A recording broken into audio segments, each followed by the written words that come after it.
तो मेरा नाम राशिद ज़हीर है और आप देख रहे हैं मेरा न्यूज चैनल जिसका नाम है न्यूज 9 टीवी। बजट पेश हुआ, शायद आपको बजट में दिलचस्पी ना हो, लेकिन आपके लिए सुनना जानना जरूरी है कि बजट में दरअसल कहा क्या गया है और सरकार किस तरह से धोखा देने का काम कर रही है। बहुत कम शब्दों में, आसान शब्दों में बजट आपको समझाने की कोशिश करता हूं।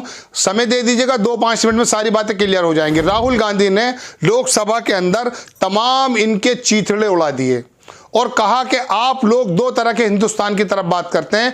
एक हिंदुस्तान वो जहां तमाम संपत्तियों को, तमाम पैसों को इकट्ठा करके चंद पूंजीपतियों को दे देते हैं, और एक हिंदुस्तान वहां वो जो लघु उद्योग, छोटे लोग और जो रेहड़ी वाले और कमजोर अनऑर्गेनाइज सेक्टर जिसको हम बोलते हैं, इस तरह के लोगों का पैसा पर आपने डकैती डालने का काम किया। इसी बात से नाराज हैं।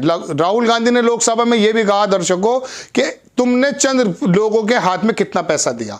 राहुल गांधी नहीं कह रहा, हम किसी चैनल पे पहले भी बता चुके, ऑक्सफैम 2021 की रिपोर्ट आई थी, उसमें कहा कि 84% आपकी स्क्रीन पर है, 84% परिवारों की आय घटी। ऑक्सफैम की रिपोर्ट निकलती है हर साल, वर्ल्ड फोरम इकोनॉमिक जो होती है उसकी तरफ से आती है, ये जारी होती है। उसने कहा कि भारत के अंदर 84% परिवारों की आमदनी घटी, जबकि दुनिया में तीसरे नंबर पे सबसे ज्यादा अरबपति अमीर जो बने हैं वो हिंदुस्तान में बने हैं। अडानी, ये मैं पिछले साल की रिपोर्ट आपको बता रहा हूं, अडानी की जो टोटल संपत्ति 8 अरब थी, 50 अरब से ज्यादा डॉलर के करीब हो गई। जो तुम्हारा अंबानी की जो टोटल संपत्ति 36 अरब थी, वो 82 के करीब 80 से या 85 के बीच में हो गई। ये भी स्क्रीन पर आप देख सकते हैं।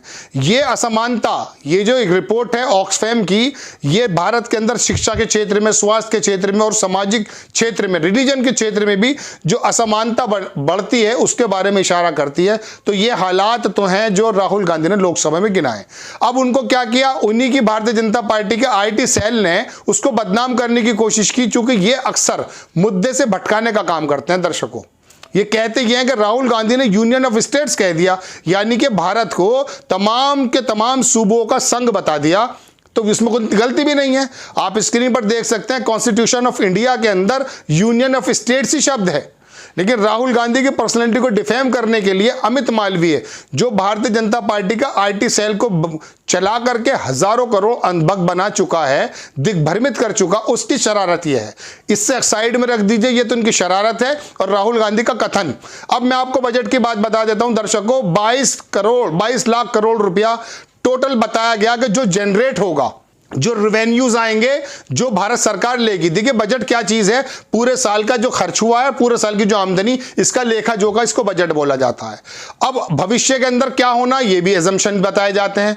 एजम्पशन ये लगाए गए हैं कि अगर मौसम सही रहा, अगर तेल के कच्चे रेट के नहीं बढ़े, कच्चे तेल के रेट अगर यूं रहा, इंशाअल्लाह समझ सकते हैं आप, इंशाअल्लाह अगर यूं रहा, भगवान ने अगर चाहा तो यूं रहा, तो हम ये करेंगे। क्या करेंगे, 22 लाख करोड़ रुपया तो हमारे पास आएगा। और खर्चा कितना बताया, इसको कहते हैं फिस्कल डेफिसिट। 39 लाख करोड़ रुपए का खर्चा बताया दर्शकों, यानी कि 22 और से 39 को अगर करें तो 17 लाख करोड़ रुपया फिस्कल डेफिसिट है। आप समझते होंगे जीडीपी क्या है, फिस्कल, ये भी एक शब्द में बता दूंगा। तो 17 लाख करोड़ रुपया कहां से आएगा, और वो 22 लाख करोड़ रुपया भी एक उम्मीद पर है कि अगर कच्चे तेल के रेट, देखो दर्शकों ये भी मैं आपको बता दूं कि हिंदुस्तान के अंदर जितनी भी महंगाई बढ़ती है उसकी बहुत वजहों के साथ सबसे बड़ी और एक वजह है कच्चे तेल के रेट ऊपर नीचे होना। $75 $70 प्रति बैरल के हिसाब से इन्होंने एजम्पशन किया है कि अगर इस रेट पे रहते हैं, जबकि मौजूदा रेट भी 90 के करीब है। तो ये सबसे बड़ा झूठ कि $75 के प्रति अगर ये रेट रहते हैं और हमारा मानसून सही आता, हमारी खेती सही होती है, तो हम 22 लाख करोड़ रुपया जनरेट कर लेंगे और हमारे खर्चे जो हैं वो 39 लाख करोड़ रुपए के हैं, वो कायम है। इसमें एक चीजें बताई इन्होंने कि हम कुछ चीजें पैदा करेंगे, जैसा कि रोड बना देंगे, फ्लाईओवर्स बना देंगे और हॉस्पिटल्स बना देंगे और तमाम चीजें। इसमें लगभग 11.5 लाख करोड़ रुपए का, हालांकि है तो 8.5, लेकिन इफेक्टिव एक शब्द होता है, उसके अंदर 11.5 लाख रुपए, 11.5 लाख करोड़ रुपया खर्च करने की बात की गई है। अब कह रहे हैं कि उससे जो है रोजगार जनरेट होंगे। तो जो रोजगार जनरेट करने वाले पहले उपक्रम थे, रेल था, भेल था, सेल था, इसको बेचने की बात क्यों करते हैं? एलआईसी को बेचने की बात क्यों करते हैं? उसको तो बेचा जा रहा है, नई दुकान खोल करके नया कारोबार होगा तो हम खर्च कर देंगे। अब करेंगे क्या? ये करेंगे ये कि जैसे पाकिस्तान के अंदर इस्लामिक बॉन्ड दुनिया में आया, लोगों ने खरीदा है, अपनी अपनी जगहों को, अपनी अपनी चीजों को जो है ना गिरवी रख करके जो बेचा जाता है उसको बॉन्ड कहते हैं।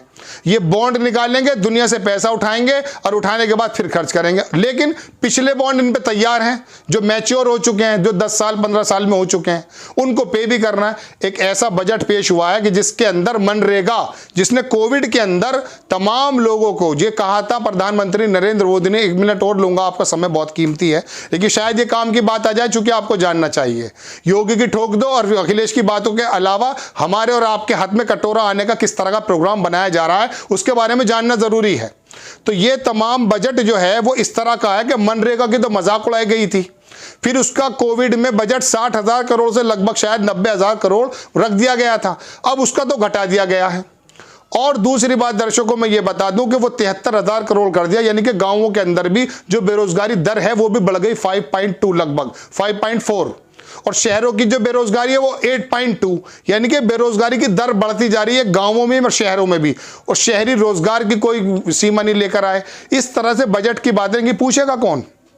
धम धम धम धम धम धम ऐसे हाथ बजाने लगते हैं, जैसे कोई बढ़िया सी बात कहता है भारतीय जनता पार्टी के नेता, वो टेबल बजाने लगते हैं सारे लोकसभा। उन्हें मालूम ही नहीं है।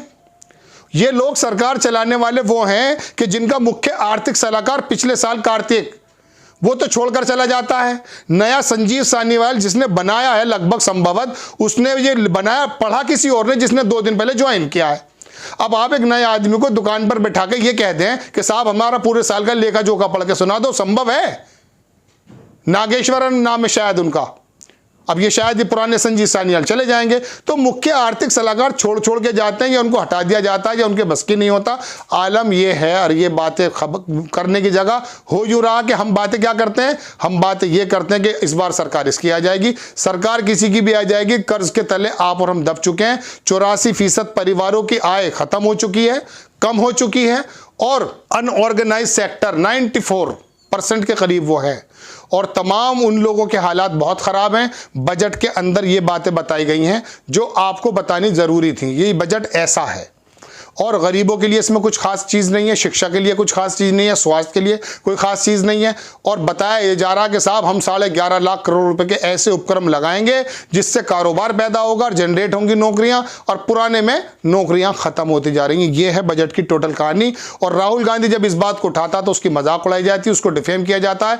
ये बजट के बारे में कुछ लोगों ने मुझसे कहा था कि बोल दीजिएगा, इसलिए मैं आपको बताने आ गया। और जानना चाहिए, आपको समझ में आती है खबर, प्लीज़ सब्सक्राइब भी कीजिए, शेयर भी कीजिए और स्प्रेड कीजिए। और नेक्स्ट टाइम मैं किसी खबर के साथ आता हूं, जब तक के लिए जय हिंद। एक रिक्वेस्ट आखिर में, और चैनल को सब्सक्राइब कीजिए, कर लीजिएगा और शेयर कर दीजिएगा। अल्लाह हाफिज़।